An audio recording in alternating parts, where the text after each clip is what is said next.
Greetings, brothers and sisters. This is Friday. I'm gonna do an introduction for my video tomorrow, and that's about the Trump indictment, which is being made public today and is supposedly going to happen on Tuesday. I've said this over and over again about how the left needs Trump. I would be shocked if we ever see Trump in jail, and I'd like to see it just because it'd be interesting, but I don't think we ever will. Because what does the left and the media, the left-leaning media, and even Fox to some extent, have without Trump? The anger on the left, which is a powerful force right now, to go along with the CEOs of all the major tech companies and social media, and then mainstream media, and all the way down. And without that anger, and without the right being pacified. The right was pacified because Trump was president. The right wasn't nearly as fearful and angry when Trump was president. So you take that away, and you take away the energy at the heart of the lefty movement. Trump is their catalyst, right? He is their center of their existence. Their whole business model is predicated on Trump. I say this all the time.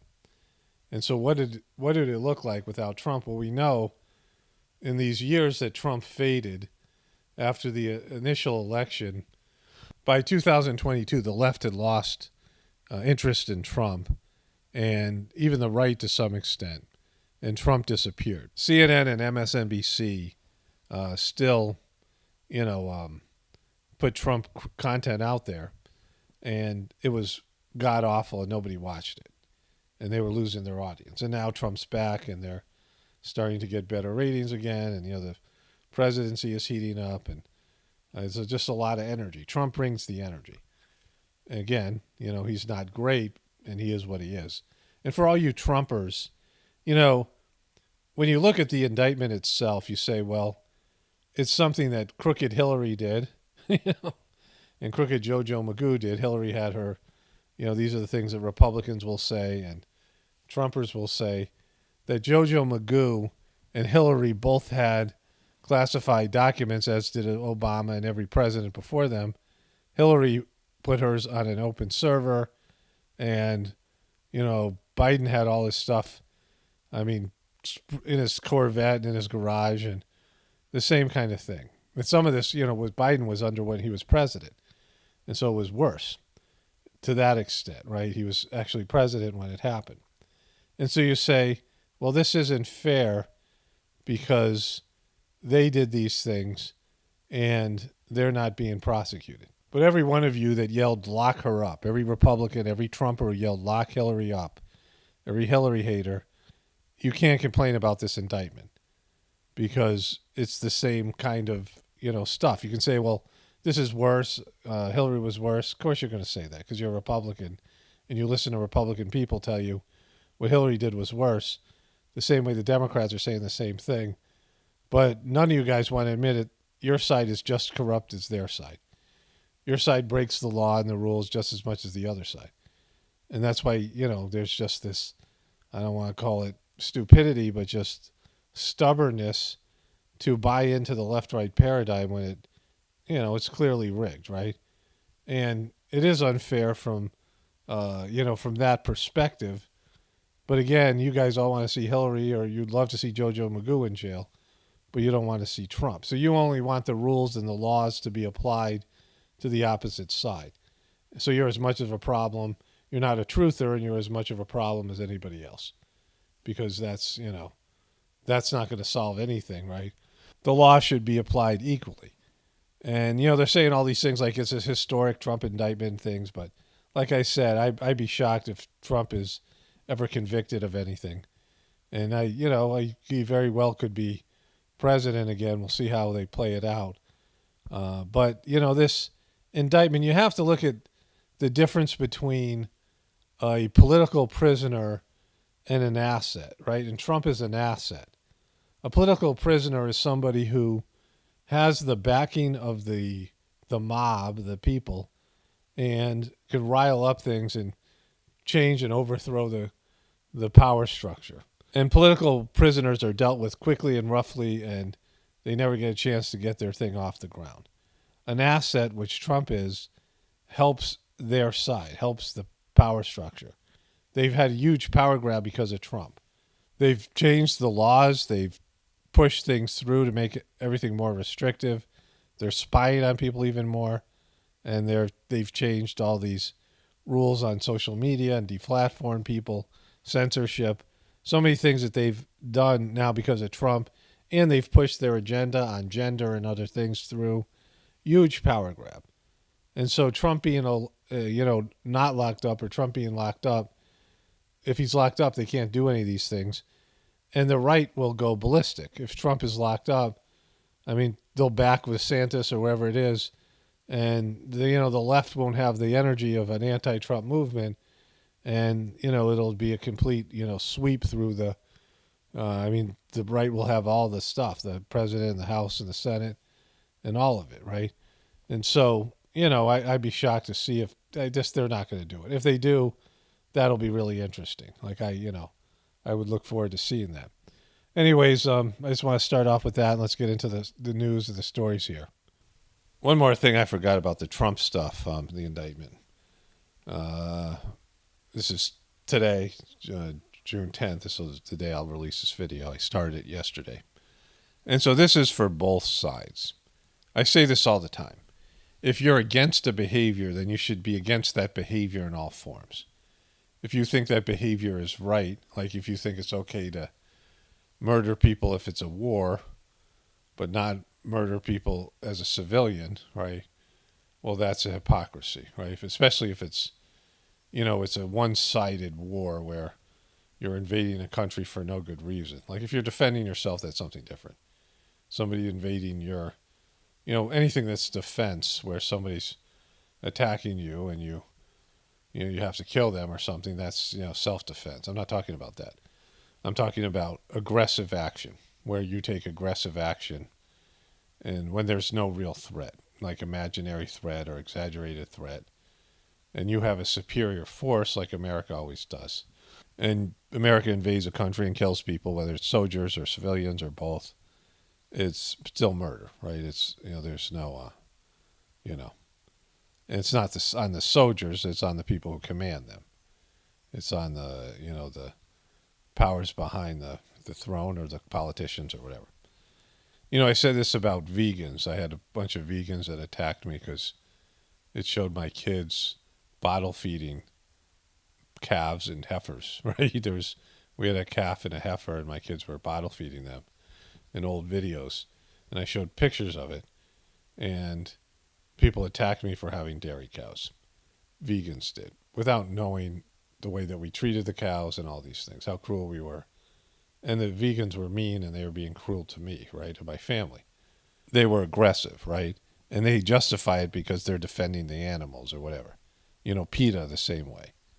That you are acting aggressively, even, violently in one way or another. Like real violence or, a different sort of violence. They excuse it because they think they're defending the animals. And a lot of times they don't even understand what they're defending. There's a big difference between having a family dairy cow or having these, mistreated cows that are involved in these giant corporate farms. So I say this all the time. People complain, they're like, oh, leave Britney alone, I get enough of those comments from people who are, white and they look at this white blonde girl. Oh, she's been abused. You're so mean. Why are you making fun of somebody who's been abused? And yet they don't care about Cardi B or Lady Gaga or any of these other celebrity women who've been abused also. They think that they're fair game, but Britney isn't because they connect with Britney and they identify with her. And it's this subject being, the subjective applying of laws. And so if you're really upset about classified documents being, that this is the misuse of classified documents, you have to be upset about it when anybody does it. Like all you Trumpers want Hillary and, you want Joe Biden to go to jail now. And I'm going to come back to this as we go through the headlines. You wanted that to happen. But, you didn't care about it when Trump did it. Like Trump did it, it's different when Trump does it. And that's the issue. And all the left-wing people, they're excusing Hillary and Joe Biden, but they're saying Trump should go to jail. And this is the hypocrisy that we all live with. The subjective outrage, the subjective applying of laws. Only the other side is guilty. Where you guys can do it, because when you guys do it, it's done for the right reasons, right? But what we have here is a mishandling of classified materials. Joe Biden did it, Hillary did it, Obama did it, and, Clinton before him, and Bush, and they've all done it. Some of them maybe you can say it's worse than others, but they all did it. They all took classified materials with them, and, Trump was somehow treated differently. And yet I don't think he's going to jail because I think it's just a show, and it's, it is whatever it is. We'll see how it plays out. But it's a behavior that most people probably don't care that much about.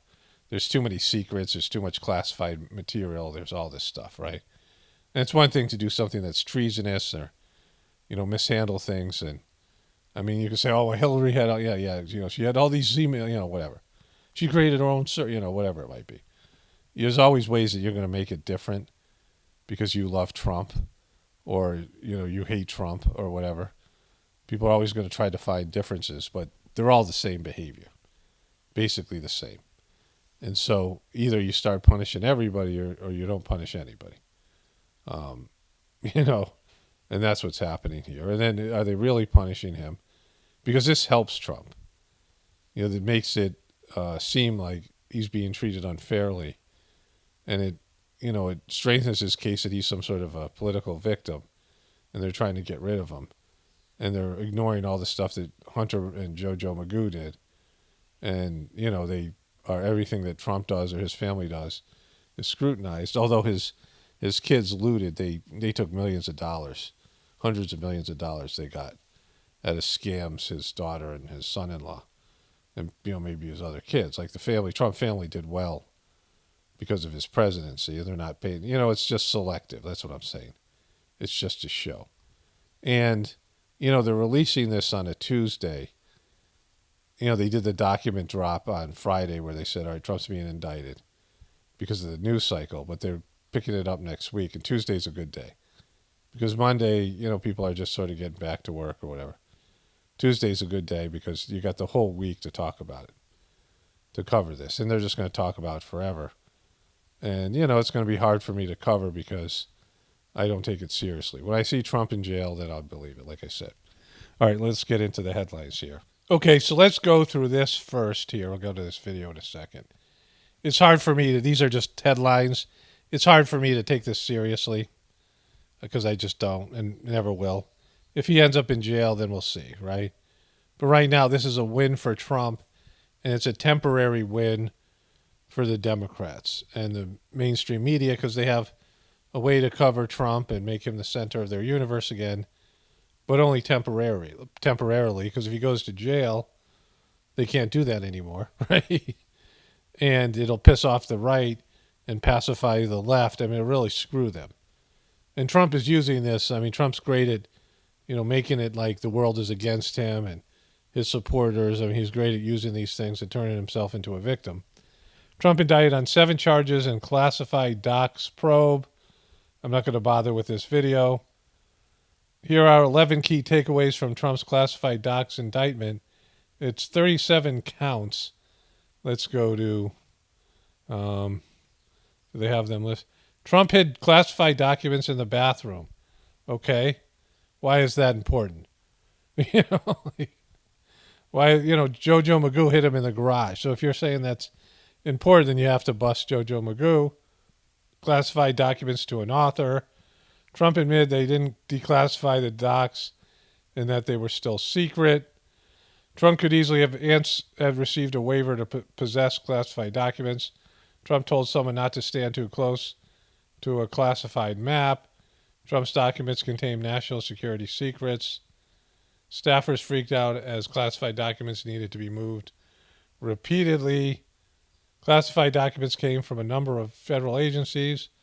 Trump suggested his lawyers should not play ball with the grand jury. Those aren't really key takeaways. Trump tries to make his own criminal indictment about Joe Biden.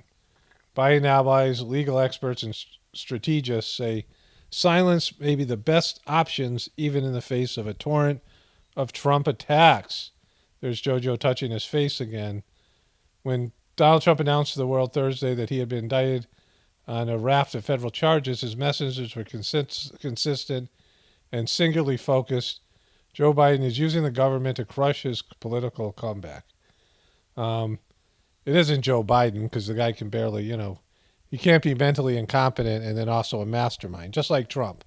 Trump can't be an idiot and also a mastermind. They've made a new Nixon show on HBO. I was watching a little bit with my wife. It looks pretty sucky. But they're covering Nixon a lot.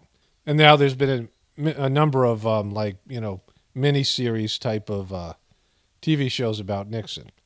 And in this one, they're clowns. The most recent one, I forget what it's called. The Plumbers or something. The Plumber, whatever. Don't tell me, don't care, don't need to know. But they're making Nixon and his cronies into clowns, and which is often the case. But they can't be criminal masterminds and also clowns. Trump can't be a dope and also a criminal mastermind selling our secrets to foreign governments. This was on the front page of Huffington Post today. 7 wild takeaways from Trump indictment. There's these 7 wild takeaways. He said it was an innocent man. Trump allegedly knew he was holding classified material. And then Trump allegedly shared classified documents inappropriately. Trump and his team allegedly tried to cover up his handling of sensitive documents. Trump allegedly kept a huge variety of classified material. It's all allegedly, right? None of these things are horrible, and they're not any different. Trump illegally stored documents in bizarre locations, like in bathrooms and stuff. Trump is still obsessed with Hillary Clinton. Trump faces up to 20 years in prison. Again, this is, I'll see it when I believe it. Bathroom burner, damning details, 20-year prison threat. This was Huffington Post's front page. Now they get to talk about Trump through this trial. They get to belittle him. They get to focus on him, make him the center of their universe. But if he goes to jail, it's all over. And then all the Trumpers are going to feel like Trump is a victim, that he was unfairly targeted. They're going to say, what about Hillary? What about Biden, Obama, and all these other presidents that took classified material? Why are they just targeting Trump? And they're going to rally the forces, and you're going to have a clean sweep. Because Joe Biden is a senile F that nobody loves, and the only thing he's got going for him is, for Democrats and liberals, he's not Trump. But in terms of, being a candidate people would vote for, they'll vote against Trump. They're not going to vote for Joe Biden, the majority of people. And they don't have a reasonable candidate over there, and they don't have a platform. So if Trump goes to jail, it'd be the best thing possible for the Republicans who want to see it. They probably want to see it, the mainstream Republicans, and the worst thing for the Democrats. Okay, so somebody sent me this, and at some point I'll show you the tweet. I don't know if I'm going to get to the part where he says it here. But he started asking about or promoting magic mushrooms. I'm talking about John J. Fetterman. And he's the chair of a United States Senate committee hearing entitled Horticulture, How the Farm Bill Works for Special Crop Producers. And so it's coming up here. Fetterman is the guy. There he is at the end of the table. So he's the guy in charge of this thing, right? I call this hearing of the U.S. Senate Subcommittee on Food and Nutrition and Specialty Crops, Organics, and Research to order. This brain-dead, mentally ill MNFer, highly medicated MNFer, is in charge of this thing. Okay, so I'm editing here, and I just want to say something really quickly. This guy is a freshman senator. Like, he's young and he's new. He's relatively a young politician. He was lieutenant governor of Pennsylvania. He wasn't governor, right? He put down the uprising about Trump's election in Pennsylvania. So that was he was burst into the national scene. He had a very, a very prominent race against Dr. Oz, and he won. At least that's what they tell us. Dr. Oz sucked as well. When he had the worst debate in history, after he had a stroke, and he started the debate by saying good night, everyone, and it just went downhill from there. We saw it. I documented it. It was a complete disastrous performance. He was horrible as a candidate. He got elected, got sworn in, and then had a physical crisis, and then had a mental crisis for months. Couldn't do his job. And then he came back, and they're giving him chairs. He's been the chair of at least 2 committees now. They're putting him out in front of, he's going out there in sweatshirts when everyone else is wearing suits. And again, I don't care about that. Like, that's how I dress. I don't, But he looks so unprofessional. And he's just a freshman young congressman who's just had a mental breakdown and was suicidal, is obviously on some sort of medication. And they've thrust him into these important positions, when he's just some sort of a freshman congressman, right? He's not senator. He's not even, somebody who's paid his dues or anything like this. And they're pushing him out there like he's a superstar. I mean, this is how gaslighting and just insane it is, right? We need a farm bill that works for all of our farmers. That includes small farmers and, critically, farmers who grow crops like hemp. This is great. We need a farm bill that works for all of our farmers. That includes small farmers and, critically, farmers who grow crops like hemp, fruits, tree nuts, and vegetables. That's why we're holding this hearing today. The Farm Bill safety net programs have been vital for some producers, but we consider this Farm Bill must expand the support for specialty crops. So I have trouble reading aloud. You see, I make a lot of mistakes. I read headlines, not as bad as Fetterman, but I have dyslexia. But what I'm good at is talking like I am now, freestyling, right? And most people are good at one or the other, or both. Some people are good at both, but he can't do either. He can't just sort of, talk from the heart and be spontaneous, but he can't read a script either. He can't read a teleprompter. So that's pretty much 80% of his job, is, talking in public, and he sucks at it astronomically, which is great. Like, I'm not complaining. I love it. This is an opportunity to decrease risk for our farmers, stabilize our food and supply chains. How do you get stabilized from stabilized? I mean, his mispronunciations are horrible. Increase accessibility and healthy fruits and vegetables, and support an important sector of this agriculture industry. And supporting specialty crop producers is crucial for my state. Why can't he nail the word crop? It's a one syllable. With a robust specialty crop industry. He got it that time, but he got robust wrong. He nailed crop, but he got robust wrong.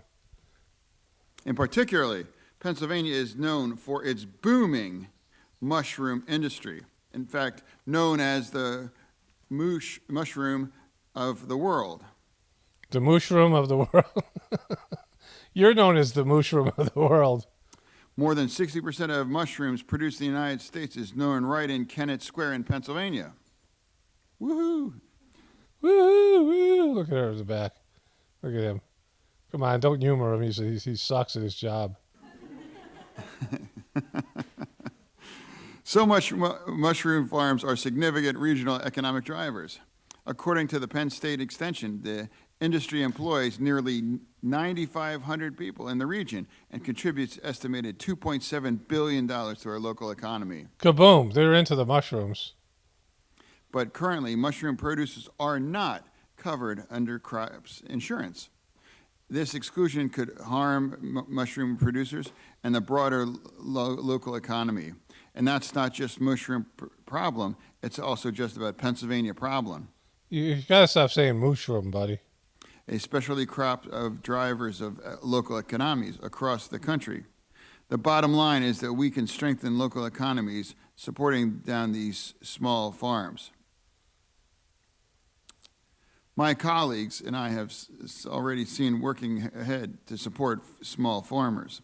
Even when he gets the words right, it sucks. Like his he just has no flow, and it's just brutal. There's no intonation. I mean, it's horrible, right? It's like, a child just learning how to read. I'm proud to be a co-sponsor of Senator Brown's Local Farms and Food Act of 23. This bill will invest farmers by making it easier for them to grow their businesses, sell directly to their communities. This is necessary an investment in rural communities that will increase access to nutritious, locally grown food. It will. Well, locally grown what? Locally grown. I didn't get that last word. This is necessary an investment in rural communities that will increase access to nutritious, locally grown phone. It will home phone cut red tape and make it easier for farmers to bring their products to market. I'm also excited to announce my partisanship Protecting Mushroom Farmers Act. This will be directed USDA to study crop insurance for mushroom productions to help these farmers. And finally, I look forward to closely to my colleague, Senator Braun. There he is. To support farms impacted by the horticulture title. And I am now pleased to turn this over to Senator Braun. Thank you. All right, so that's that. Let me see if I can find more stuff from him here. Open up research into psilocybin, magic mushrooms. We are the mushroom capital of the world. John J. Fetterman, there's his, there he is here. His wife showing off some cleavage. He calls it cleavage. There he is here. I don't know where his psilocybin thing is. Somewhere down there. So I'm just going to go through this here and get to all the Fetterman parts. Thank you, Senator. And I'm excited to hear from the expert witnesses joining us today and who will introduce themselves shortly. He's trying to. We have Mr. Chris Alonso, the president and owner of Pietro Industries, Inc., and a third-generation mushroom farmer in Kennett Square. Kaboom, there he is. So I'm not going to show you all of it, but he introduces these people. He butchers it. It's, you've seen it before. It's commonplace. Like, it's never going to be successful.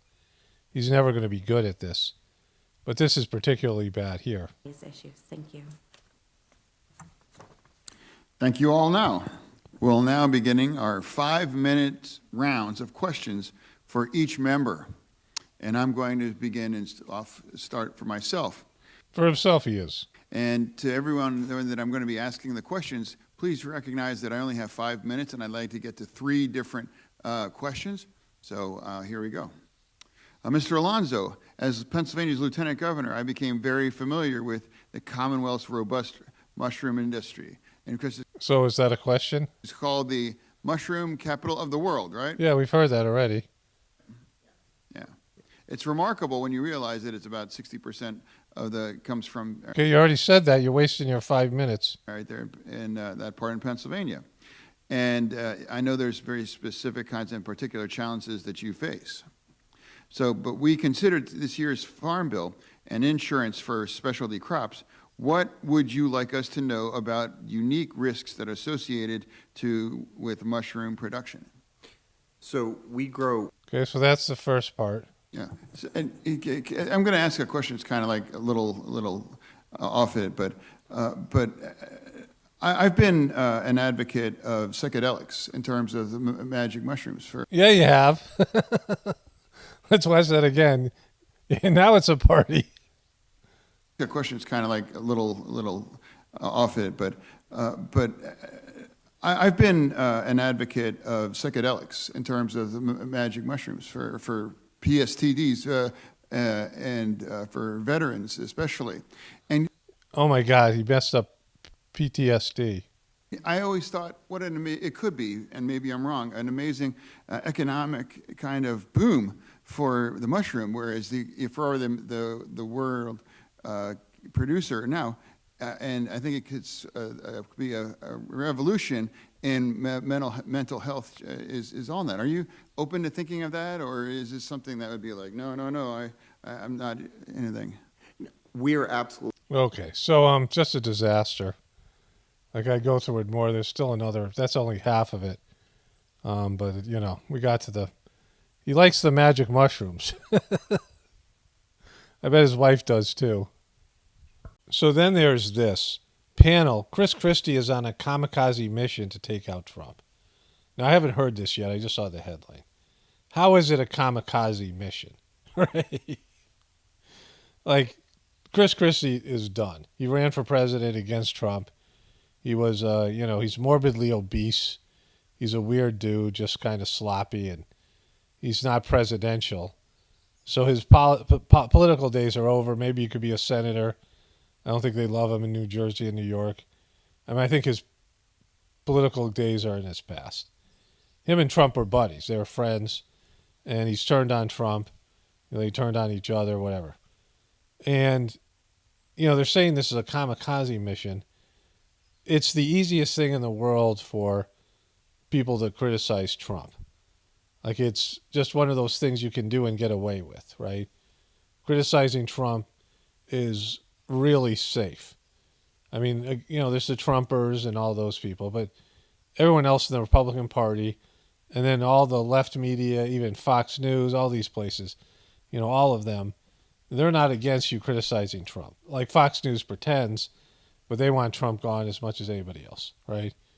In fact, they would have no competition with MSNBC and CNN if Trump was gone, because it's the only thing that drives viewers to their network. So this is unbelievably, there's a lot of gaslighting and stupid headlines, but this is one of the worst, right? Let's get to it here. So here's the beginning of it here with Chris Christie. We said about 2016. Take a listen. Part of what happened in 2016, I'll be honest with you, we all made a strategic error. We did. I mean, look, I'm happy to own my mistakes. I've made plenty.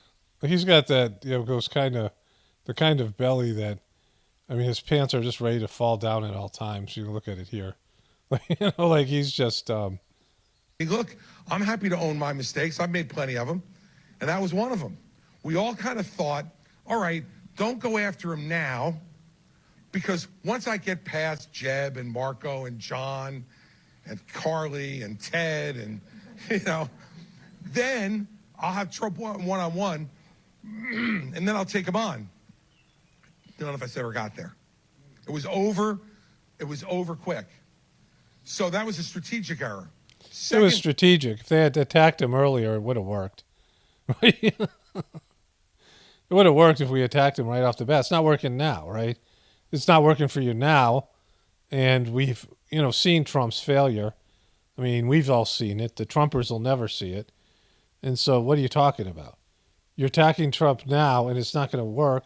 Trump isn't even going to bother to debate you guys, right? And if anybody's going to be Trump's, competition, it's DeSantis, who's a junior Trump. I stayed with him in 2016 because I didn't want Hillary Clinton to be president. And I don't make any apologies for that. To be fair, he endorsed Trump when other Republicans were still in the field. But what do you make of that assessment from Chris Christie's? He's not wrong, right? In 2016, he's not wrong. So this is it here. To go after Trump. Donald Trump is not your traditional candidate. He's a bare-knuckle brawler. He's a bare-knuckle brawler. You got to be authentic. If you're going to take on a bare-knuckle brawler, you've got to bring your bare knuckles, and you have to be able to do it. You can't have gloves on. Like Trump's tiny hands. You don't wear gloves. Do it authentically. None of those others really seem all that authentic in that kind of a fight. Christie can have that fight. Christie, he's a bare-knuckle brawler. Might bruise. He hasn't seen his feet in years. Trump up enough to give somebody else a chance if everyone else coalesces. Yeah, the bare knuckles of Chris Christie's were enough to knock Marco Rubio out of the race just a few years ago. So you got Sununu here, you got Chris Christie here. They both want to defeat Trump. They want to kind of return to that old GOP that may not exist anymore right now. And then you got DeSantis who's trying to sort of outflank Trump on a lot of these. This is Meet the Press, and it's basically unwatchable because none of this matters. Like, this is talking about teams that have no chance of winning the championship during the pregame shows 3 months or 6 months before the season, right? You're talking about teams that have zero chance, right? And don't have any compelling, like they don't have a star first round quarterback to watch or something that's, some star, something that's going to boost the team, right? It's not interesting. Like, nobody cares. It's insignificant. Everything they're talking about, they get into all these various other people, DeSantis, and then or Chris Christie. Media and Republicans, that's the first quality. That's a barrier to entry. You can't get in the race without it. And so if Donald Trump takes on Chris Christie and obliterates him, it might make him even bigger in the eyes of Republican voters who see that combat readiness as the first step. Hey, Mo, while I have you here, I want to ask you And then they get to hear Cornel West is becoming a candidate. Just all these people have zero chance of winning. So here's Droopy Dog, Somber Tie, Jake Tappas, and he's with Chris Christie's. Republican presidential candidate and former New Jersey Governor Chris Christie. So yesterday, Governor, when you announced that you were running for president, you called Trump a former friend, a quote, lonely, self-consumed, self-serving mirror hog. You've been rather unsparing in your criticism. We should note that you might have people out there who are skeptical of this because when you dropped out in 2016, you endorsed him. Sure. You ran his transition. You helped coach him for... He's probably a guy who has extraordinarily low testosterone. Debates. What do you say to people who say, this guy has always been this way, you just enabled him, and now you're changing your mind? Now, look, back in 2016, Jake, it was clear to me he was going to be the nominee. I had a long relationship with him at that time, over 15 years, and I thought I could help to make him a better candidate and a better president if he won. And I didn't want Hillary Clinton to be president, and that's why I ran in the first place. Turned out I was wrong. I couldn't make him a better candidate, and I couldn't make him a better president. And he disappointed me, and he disappointed a lot of people in my party and a lot of people in this country by the way he performed. And for me, the breaking point was election night 2020. It was a breaking point. I just couldn't take it anymore.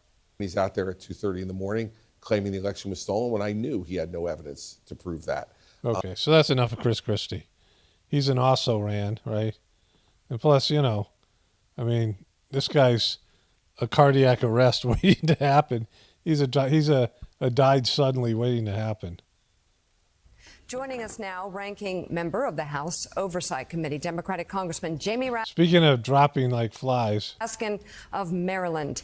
He also was a manager for Donald Trump's second impeachment following the January 6th insurrection. So I guess the first question for you, sir, is your reaction to this federal indictment now of the former president. Well, I can't say I'm surprised at this point. Donald Trump entered the presidency. This is just so low energy. I mean, they're not even psyched. They're not even like smiling. They're not like neither one of these people are happy about it. I mean, they know. They all must know that they can't get rid of Trump. They have zero if they get rid of Trump. I've said it over and over again. They don't have anything. So, they know. This is just another Trump, second impeachment, second indictment, all these things. Call me when he's in jail. C Cup, they're not even real names anymore. C Cup, it's got an extra P and missing an E, right? She's a CNN political commentator. Insane, pathetic, a disgrace. I'm Essie Cup. Welcome to Unfiltered. Believe it or not, those were the words right-wing voices used to describe Donald Trump's attack on his own former press secretary, Kayleigh McEnany, this week. In case you missed it, McEnany went on Fox News, where she is now a contributor, to discuss the Republican primary polls and noted that Trump was polling at 34% in Iowa in April and is now down to 25%, according to McLaughlin and Associates, Trump's preferred pollster. Okay, so I'm editing this, and since I originally did this piece, I did a voiceover, and then after doing the voiceover, I went back and found the clip of what Kayleigh McEnany said to offend Trump, because it shows what a punk he is and how divisive he is to our country. I'll get into this all in a moment. But with this blogger, I don't know what this, they're calling her a contributor, but she looks like a glorified blogger, just said, she butchered the story, because it isn't Trump was polling at 35% or 25% in Iowa. It's that he's 25% ahead of DeSantis. So that's a lot different than what you just said, right? And so McEnany said that he's 25% ahead of DeSantis, but Trump thinks he's 35, and that's where the discrepancy came in, which is just makes him look even worse. But this blogger can't even, get that done here on MSNBC. Her former boss didn't like that, so he took to Truth Social, blasting the woman who supported him dutifully since 2017, first as Republican National Committee spokeswoman and later as his press secretary. Kayleigh Milquetoast McEnany just gave out the wrong poll numbers on Fox News, Trump wrote. Okay, so he called her milquetoast. Trump is definitely going to go scorched earth. And anybody who says anything against him, whatever. It's like call me in 6 months, right? It's already way too early to even be talking about this thing. Okay, so this is Trump's tweet here. I went back and grabbed it because I'm doing a voiceover in a moment, and I just thought this was, one of the biggest flaws that Trump has as a character and a person. Kayleigh Milquetoast McEnany just gave out wrong poll numbers on Fox News. I'm 34 points up on DeSanctimonious, not 25. Well, 25 is great. It's not 34. She knew the number was corrected upwards by a group that did the poll. The rhinos and globalists can have her. Fox News should only use real stars. Here it is. The DeSantis team would say, we just had polling come out that shows we closed the gap by 9 points since we announced in Iowa. Still, Trump's hugely ahead, but they say they're closing the gap. That's their argument. Hugely. Hugely. Look, if you look at the Big polling lead. now, it was Trump 34 in Iowa. It's now Trump 25. Still a big That's lead. double digits. Okay, so I'm going to keep the voiceover. You're going to hear my voiceover on this in just a moment. I did the voiceover first, and it's even worse than I thought now that I saw this, because Kayleigh McEnany is criticizing DeSantis. She's not criticizing Trump. She just got what Trump considered was the poll numbers wrong. That Trump is actually 34% ahead of DeSantis and not 25. But, she's not hammering Trump. She's not undercutting Trump. She's doing nothing to Trump here.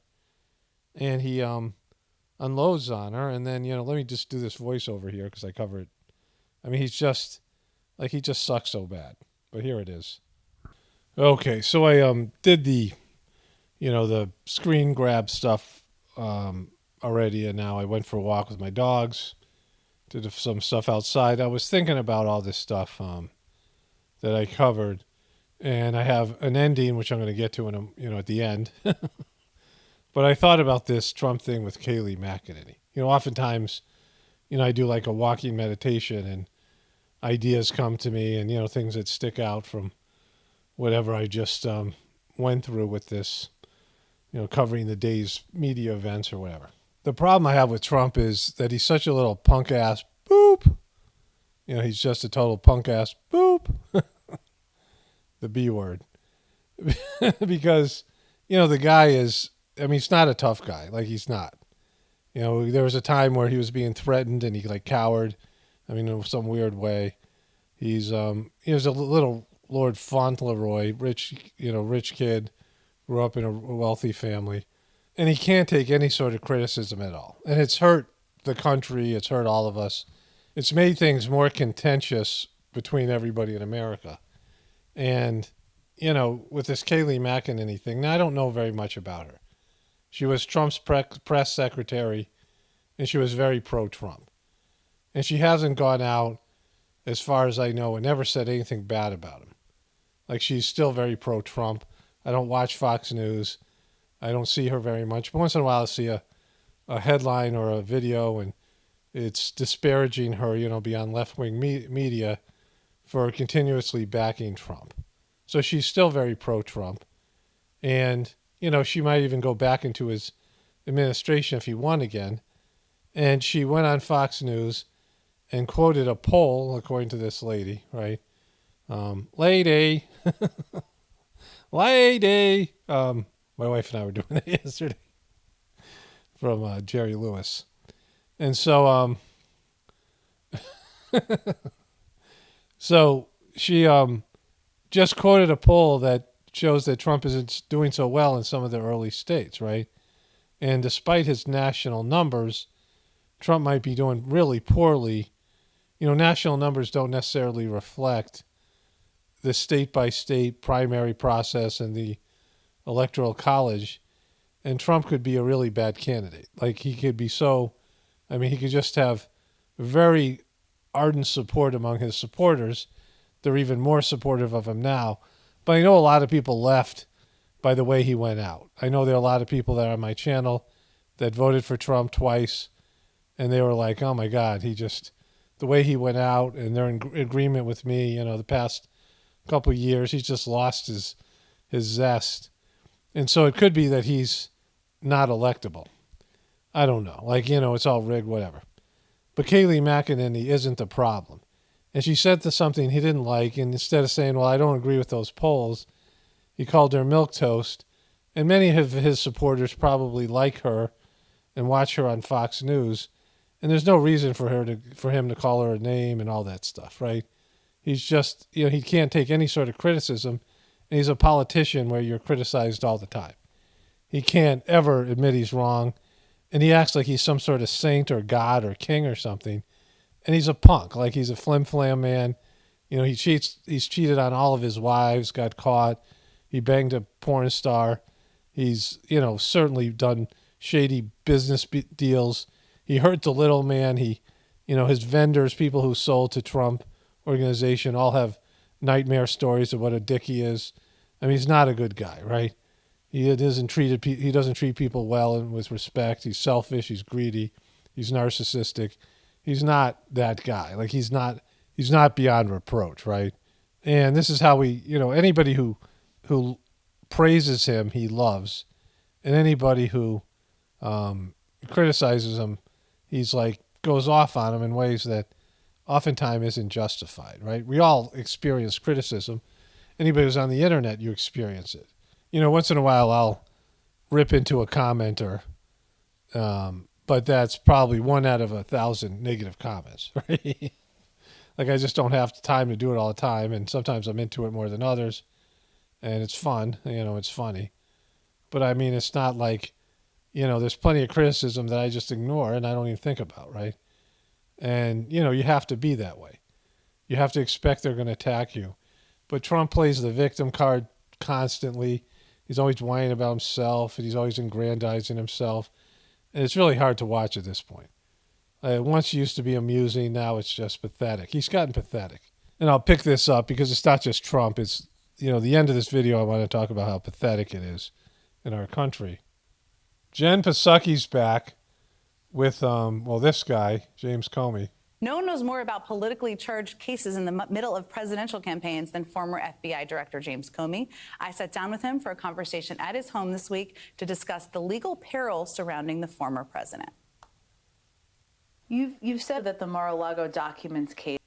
Shouldn't you be in, PJs?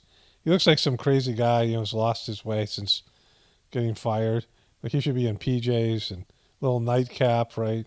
Is the strongest against Trump. And there's new reporting, prosecutors have a recording from 2021 in which Trump acknowledged he knowingly retained documents that he knew were classified. If you were prosecuting him, or just given your experience, how would you use that evidence to help the case? How much does it help a case like that? Yeah, I once said without planning it, Lordy, I hope they're tapes. Yeah, And I've heard exactly. Not about this case, but yes, it's very applicable. I know. Lordy. Oh, Lordy. She's just so bad at her job. And I've heard that 1,000 times since. But tapes are amazing for a prosecutor. Deep fake ones or regular ones? Because you can't cross-examine a tape. You can't call a tape a liar, a deep state operative. A tape is you saying what you think, which is why they're so valuable in an organized crime case, and they'll be so valuable and important to Jack Smith in this documents. It's nothing better than tapes. When people tape record themselves, where did they get the tape from? Did Trump tape himself, or was he being recorded? You know, whatever. Like, I mean, again, Biden and Fetterman 2024, it's a no-brainer. When my viewers sent me this, I also saw this as a meme. But it's going around there. I don't know why anybody would wear this hat, right? But it's there. So I wanted to talk about how pathetic everything is, right? You know, it's just pathetic. Like the news media, they're just so embarrassing, and they're just tailoring to the most sheepish, low consciousness people. And it's invaded the truth community. Most of the truth community is like this now. It's people who, you know, they just don't have any prana or life force. So many ghoulish, zombie, vampires, whatever category it is. People who just don't have any zing or zip left. Any jing, any, you know, that's a Chinese medicine, acupuncture word for it. Life force, prana is a better word. And, you know, love energy, godly energy. And there's degrees of it, but most people are just dead. They've given up. They just, you know, and they just don't have anything, right? They're just bankrupt. And they're just going through the motions. They don't really challenge themselves, don't work to do any critical thinking. They can barely get through the day. I mean, I can understand it for lots of people. You know, I was in that situation, I was married to my ex. It was, you know, it's hard to, I mean, when your life's being sucked out of you and you're just living in failure and poverty and things like this, it's hard to raise up from that, right? And most people just can't do it. They can't free themselves from the, you know, the bondage that they have in their lives, right? But it's hard for me to watch at this point. It's just so bad. It's hard for me to care about it. They're just fed all this crap, Trump stuff, Biden stuff, whatever. You know, political news events and distractions and, you know, crap in the media and pushing this Hollywood agenda morality that just is only going in one direction, and that's worse for everything, right? Just making, you know, the next generation insane and depressed and hopeless. And then just the hopelessness that's there from a dying system. You know, and I can't get bummed about it or depressed. I mean, I can, but I wouldn't be able to do this job. But just seeing this, like, it's not a real thing. Like, none of this stuff is real. It's all just contrived, you know, political theater that they're putting out there to cover up the failed state we have that's gone against God's will. You know, Trump isn't a godly person, even though, like, occasionally he claims to be. Trump thinks of himself as a god. Trump has a monstrous ego. They all do, right? And you can't be, you know, somebody with, I mean, you can have a healthy ego and you have to have something, but, you know, you have to defer to God. Your ego has to be smart enough to defer to God in your soul. And that's, you know, I mean, once that happens, then you're balanced out. And none of these MNFers in the news media, celebrity culture, and politics have that ability. And so it's just so pathetic. Like, it's just, you know, why even bother trying? It's like watching children lie to you, you know, flounder around and embarrass themselves. And because these are adult children, senior citizen children, and it's just so bad. It's so transparent. And when you can see it, you know, it's like, really, we're doing this again? I mean, when are you going to just, like, raise your game and just, you know, if they could see themselves the way that we see them, I mean, some of us who are, you know, watching this, you guys watching it and whatever, the way that we can see them, I mean, it just, the shame and the, you know, just all of it, the negative, the Gollum-like performance, right? Just trying to cling to something that's evil and it's collapsing around them. Anyways, only spirituality will save this world. It's Paul Romano, definitely reporting from the Apocalypse. and the Ascension. Everyone have a blessed day and be grateful.